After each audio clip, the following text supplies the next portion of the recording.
Have you ever been fined for speeding in the street? No, I have not, but I have been fined for making noise. In option A here, have you ever had your shirt stolen? No, I have not, but I have had my sweater stolen. But in this option C, have you ever played cricket? No, I have not, but I have played football. Have you ever been plus verb 3 is used in the example here?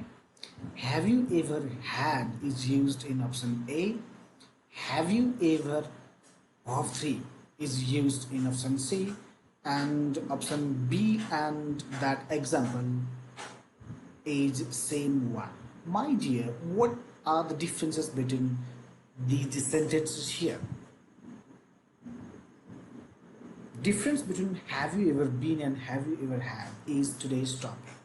So if you want to gain knowledge about differences between have you ever been and have you ever had, if you want to have some knowledge, so this is the right video for you, my dear. So keep watching this video. So hello everyone, I would like to welcome you all in today's video. Today's video is going to be very fruitful to you, my dear, if you want to know difference between have you ever been and have you ever had. If you have not subscribed my channel yet, please do subscribe it and click on all notification so that you will be notified whenever I uploaded a new video. With this note, I would like to start today's video. So listen attentively, my dear. This is very important topic.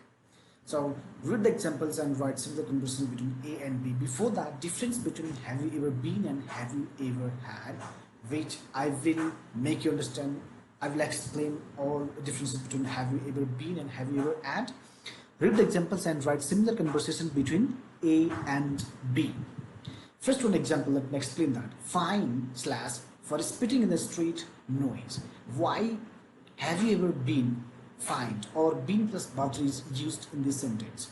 Have you ever been fined for spitting in the street? No, I have not, but I have been fined for making noise.